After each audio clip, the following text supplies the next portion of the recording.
Друзья, здравствуйте! Мы на волне радио Ватан в прямом эфире наше шоу Чайхана.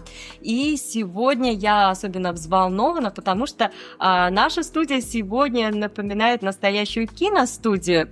И это связано напрямую с нашим гостем, который сегодня нашел время и в своем графике и посетил наше радио, заглянул к нам на чашечку чая. Друзья, прежде чем представлю нашего гостя, хочу визуализировать такую ситуацию. Вот все мы являемся пользователями социальных сетей. Все мы сидим, бывает даже часами скроллим ленту в Инстаграме. И, наверное, у каждого хотя бы раз в жизни возникала такая ситуация, когда вы смотрите и думаете, как там круто, как там классно, почему у меня не так, почему у меня так не получается. И вот это такое давление, которое ощущает, по-моему, каждый современный человек, давление трендов соцсетей. И именно этой актуальной и злободневной теме посвящен не просто программа или документальный, а художественный полнометражный фильм «Блогер», который сейчас активно идет на всех широких экранах города, точно, страны. Сейчас узнаем из первых уст, потому что у нас в студии создатель этого фильма, режиссер-постановщик, автор Зариф Зарипов. Здравствуйте, как настроение? Доброе утро, спасибо, что позвали. Настроение отличное. Хочу сказать всем слушателям, что название передачи себя оправдывает. Действительно, здесь есть чай. Вот мы пьем с печеньками. Спасибо. Спасибо большое. Приятные слова сказали, как бы вы могли встретить вас без гостинцев, без чая? К тому же встреча эта была без малого долгожданной. Для меня была эта тема, в принципе, соцсетей, она очень интересна, потому что я сама буквально недавно поймала себя, на мысли, смотришь, и постоянно идеализируешь чью-то жизнь, чью-то чужую историю. Хотя, по сути, правильно сравнивать себя, как говорится, только с предыдущей версией себя в каком-то отдаленном пространстве. А мы постоянно находимся в этой гонке за каким-то неосуществимым идеалом или успешным успехом, как это называют, сейчас. Я смотрю анонсы кинопремьер и таджикский фильм. В Кайхоне, здорово, тема, но самое, что ни на есть актуальное. Режиссер Зариф Зарипов, известный, опять же, в соцсетях, спасибо Инстаграму. Хочу сказать вообще спасибо владельцам таких кинотеатров, как Кайхон и Премьер-зал, который находится в Сьома Молл, за то, что они поддержали этот фильм, хотя мы прекрасно знаем, что если туда придут люди посмотреть кино, там стоят 5 голливудских фильмов, 1 русский и 1 таджикский, то здесь конкуренция будет очень высокая. И они, зная все это, все равно поддержали нас. Мне кажется, они делают большой вклад в развитие нашего кино. Спасибо им за это. Да, действительно, спасибо. Я думаю, что вклад должен сделать и вообще каждый житель, пойти посмотреть таджикский, наш отечественный фильм, поддержать отечественную киноиндустрию, сходив именно в кино. Не просто там на диске или где-то еще пиратские версии, а именно на большом экране, потому что эффект невероятный. И я сама посмотрела фильм, я под большим впечатлением, поэтому вопросов сегодня будет много. Но прежде чем о фильме, хочется спросить у вас, как вообще ваш творческий путь в режиссуру? С чего он начался? У меня нет образования киношного никакого, только практика, только книжки. И в какой-то момент я встретил Муидина Музафара. Я готов бесконечно рассказывать эту историю во всех интервью. И он потянул меня с собой. Я начал участвовать в съемках его фильмов. Сначала я там делал бэкстейджи, документальные фильмы, и потихонечку добрался до полнометражного фильма. И вы сейчас выпускаете, получается, это ваш дебют в полнометражном кино, правильно? Да, у меня был год назад дебют в короткометражном кино. Он тоже назывался «Экран». Если вы заметили, над словом «блогер» было написано маленькими буквами «Экран». Это часть антологии, можно считать, что это сериал такой, где каждая серия – это как полнометражный фильм. А начиналось все с этого маленького фильма, с короткометражки, который назывался «Экран». И она, кстати, есть в YouTube, можете посмотреть.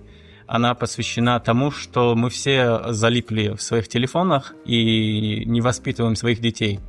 И с этого у нас появилась идея, что если сделать такой сериал, где каждая серия будет про какую-то технологию и как она влияет на нашу на наших людей, именно на людей Средней Азии, потому что, с одной стороны, у нас есть вековые традиции, а тут уже нейросети, вот это все сталкивается между собой, и к чему это приводит, к чему это может привести, чего мы должны остерегаться в будущем, да, вот каждая серия будет про разные темы. То есть вы создаете свою киновселенную? Да, Marvel, Marvel, жди. Ну, это так потрясающе, такой рывок в нашей отечественной киноиндустрии. И действительно, фильм впечатляет со всех сторон. Это и драматургия, и режиссура, и сама стилистика.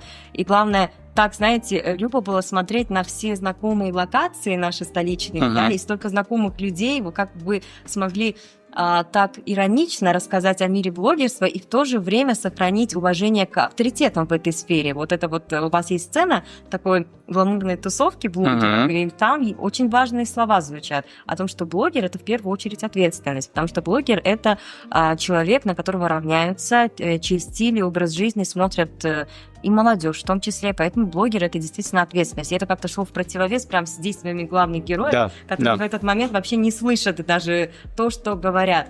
А вот если блогер — это ответственность, то режиссер — это кто и что, на ваш взгляд? Мне кажется, мы занимаемся одним и тем же делом, мы занимаемся творчеством, и мне кажется, что моральное право имеет человек, у кого есть, скажем так, таланты, да, именно в творчестве. Моральное право заниматься. Заниматься этим, да. Есть люди, которые, как вы вначале сказали, видят только поверхность, хорошую жизнь и хотят тоже приобщиться к этому, стать немножко популярнее, получить ту дозу внимания, которой им в жизни не хватает с помощью этого. Но мне кажется, что это только для творческих людей. Такой вот жесткий посыл. Да, действительно, бескомпромиссно звучит. И что касается, я вам вот обещала, пока у нас звучала музыкальная пауза, что будет такой вопрос, скажем так, острый. Ну, не то чтобы острый, но это то, на что я обратила внимание при просмотре фильма. Вы показали очень много известных блогеров. Я ожидала увидеть и блогеров-женщин. Практически у вас там один женский персонаж, да, это жена главного героя, и очень мало женщин. Почему? Мне это стало интересно. Если бы вы еще спросили, какой у нас был бюджет фильма, как мы это все снимали, это вообще чудо, что он добрался до экранов. Конечно, хотелось показать все разнообразие, но когда у тебя есть ограничения в бюджете, то ты делаешь из того, что есть. А так... Гендерная повестка ушла? Да, я очень хотел сделать разнообразие. Мне уже на это не раз указывали. Спасибо, что еще раз сказали. Ну, так получилось. Это не специально. Получился персонаж женский, потому что я ей вот всем сердцем сочувствовала. Правда, очень талантливая актриса, очень талантливо раскрыт образ. Это, кстати, ее тоже дебют в кино. Да, потрясающе. Это наш гример. Вау, неожиданно. То есть, получается, она совмещала несколько, да, ролей на съемочной площадке? Да. Ей приходилось и себя красить, и актеров бегать все время. Но результат удался на славу, я думаю, да. Быть женой такого непростого человека, как Джамшед, да, Джамик Про, да, две стороны одной личности. И мне очень понравилась ваша авторская многогранность в подаче персонажа. То есть иногда вы были откровенно саркастичны, иногда чувствовалось ваше сочувствие. И то же самое и было у зрителей, вот такой широкий эмоциональный диапазон, потому что иногда вот прям, раздражала его инфантильность, да, ты взрослый человек, у тебя 2 детей, у тебя жена, очень неплохие условия жизни, я вам скажу, благодаря семье жены. И вот человек все это просто рушит. И тут, конечно же, волна возмущения. Потом мы слышим такие проникновенные слова от него, что жизнь заиграла однообразными красками. Нет ничего нового. И вот хочется какого-то импульса творческого. И мне сразу становится такого человека жалко. У меня к вам такой вопрос. Когда-то, как помните, Пушкин, наш незабвенный солнце нашей поэзии, да, вот, русскоязычный, скажем, вот так обобщенно, открыл станционным смотрителям целую плеяду образов маленького человека в литературе. Можно ли сказать, что вы сегодня в Таджикистане, в 21 веке, тоже обращаете внимание на вот эту проблему маленького, неприметного, обычного человека с его нереализованным потенциалом, с его тайными желаниями и стремлением к успеху, вполне, в принципе, естественно для каждого из нас, но только делаете это уже языком кино, визуализируя и приближая эту тему к каждому на том языке, на котором понятно современному поколению. Да, я бы здесь сказал не Пушкин, а Чехов. Потому что, кроме того, что мы рассказываем про истории маленьких людей, там очень много диалогов. Очень много жизненных диалогов, вот, что мы часто видим в рассказах Чехова. И да, я делаю о том, что знаю, что происходит вокруг меня. Это одно из главных правил в драматургии. Всегда нужно писать о том, что ты хорошо знаешь. И я тоже представитель среднего класса, и я всегда вот собираю истории, которые происходят вокруг меня. И блогер тоже не был придуман, это не мои фантазии. Я взял за основу биографии 3 людей. Один из них живет здесь, один живет в Кыргызстане, один из России. И все они люди семейные, у них в среднем 2 детей. Они в какой-то момент решают уйти с работы, что-то продать, купить себе камеру, какое-то оборудование и начинают заниматься блогингом. Те ребята, про которых я это все написал, 2 из них уже все забросили, поняли, что это не их. И наш посыл именно таким людям, которые думают, что творчество, что блогинг – это какая-то легкая профессия. Вот ты снял какое-то видео, у тебя обязательно будет много просмотров, будут подписчики, но мы же с вами прекрасно знаем, какой это нелегкий труд, и такие люди потом приходят и разочаровываются в этом. И посыл фильма был в том, что каждый должен найти свое. Не обязательно ты должен идти туда. Может быть, твое это что-то другое, где ты достигнешь успеха. Вы показываете весь примитивизм, собственно, тех роликов, которые набирают миллионные просмотры. Мы смотрим и смеемся в голос просто абсолютно, но другая сторона медали. Ведь спрос рождает интерес, правильно? Ага. На это есть спрос. Ага. То есть люди могут сидеть, лайкать, комментировать, вот, ну, грубо говоря, все те бредовые вещи, которые сейчас снимают и показывают в Инстаграме. Я смотрю общий Инстаграм, да, мировые тренды, и там наши представители вот наших стран, да, Средней Азии, Узбекистан, Таджикистан, Киргизия, из-за популярности вот этих роликов, они вот затмевают хороших блогеров, и вот они выходят на первый план. У людей из других стран создается впечатление, что мы все вот такие. Я вот не хочу, чтобы это все развивалось в эту сторону. Я хочу, чтобы у нас какая-то другая появилась репутация, более позитивная. Вопрос, собственно, еще в другом. Раз есть спрос, да, то есть это мы говорим о какой-то уже такой масштабной девальвации всех нравственных ценностей и падения просто какого-то интеллектуального уровня общества в целом. Да, это везде сейчас происходит. То есть это не нужно, да, прям печалиться, что это только у нас. Это вообще вот что мы потеряли?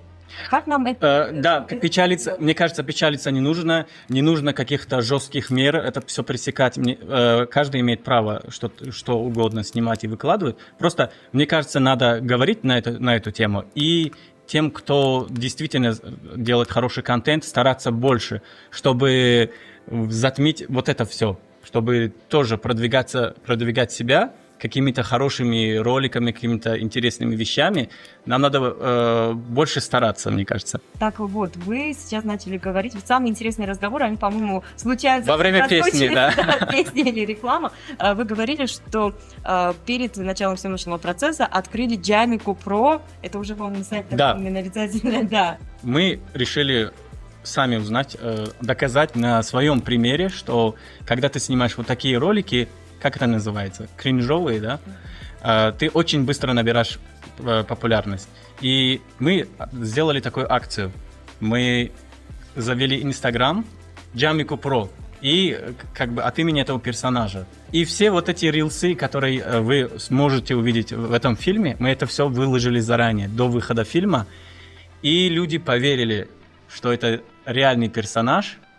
И просмотры тоже реальные. Есть там миллионы просмотров. Серьезно? Да. Один из недавних роликов, который мы выложили, если вы помните, там была сцена, где обращаются к Parvis TV, снимает ролик. Мы его выложили, как будто это настоящая съемка. И большинство людей опять поверили. И ролик за 2 дня набрал 1 000 000 просмотров. А потом делаешь какие-то вещи, как сказать, трудишься над ними, что-то хочешь сделать качественное, это все выкладываешь, но это не набирает много просмотров. Вот я хотела спросить, а реклама самого фильма столько же просмотров набрала или нет? 160 тысяч набрала, это еще с таргетингом и всем этим остальным. Я удаляюсь с Инстаграма. Нет, правда, это первая мысль, которая пришла в голову. Слушайте, ну, это печально. Да, вот к чему мы идем. Вот вы сказали, что менять какую-то ситуацию нужно, чтобы блогеры, да, создавали более качественный контент, Да. вытесняя вот этих всех недоблогеров, скажем так.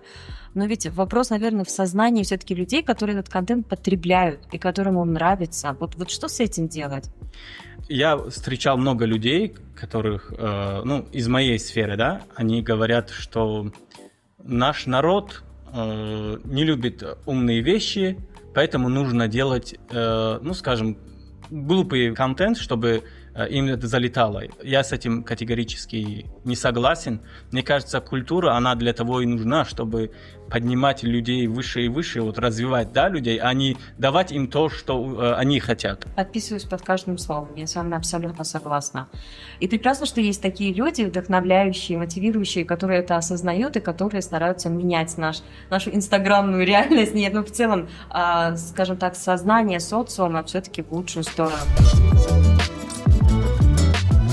Друзья, мы на волне родного радио Ватан. И сейчас, пока звучала рекламная пауза, мы просматривали аккаунт Джамика Про. Аккаунт реальный. И действительно... Подпишитесь на него. Там есть дополнительный контент, который не вошел в фильм. Вот до эфира договаривались, что банальных вопросов не будет, но я все-таки кое-что спрошу, потому что я думаю, нашим слушателям будет интересно. Съемочный процесс, да? Как именно он проходил? Как шел подбор актеров? Вот это вот очень интересно узнать. Мы одновременно снимали 2 фильма. Сейчас этот фильм называется «Экран блогер». В декабре выйдет «Экран Джосус». Это еще одна интересная тема, она посвящена шпионским приложениям. Знаете, когда ревнивые мужья устанавливают своим женам приложения и следят за каждым их движением. У нас про ревнивых мужей было в этом фильме, да. Очень трудно проходил кастинг, и очень мало людей, кто может сыграть именно вот ту роль, которую ты описывал в своем сценарии, было очень трудно искать из-за того, что у нас не было денег. Некоторые приходили, они подходили на роль, мы говорили, что у нас чисто символические будут деньги, потому что у нас маленький бюджет, они вот уходили из-за этого. К счастью, мы вот нашли подходящих актеров. 2 из них, вот кто играет в блогере, это люди из нашей команды. Наш гример и вот этот Джамик Про, это Сулайман Табаров, он тоже работает в киностудии. Да, я думаю, потому что действительно ему удалось создать такой вот проникновенный образ.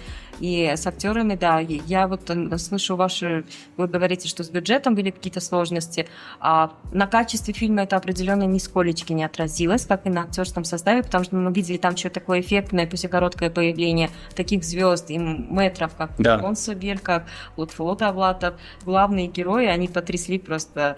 Парвиз Ашуров, я, кстати, его даже не узнала сразу, если честно.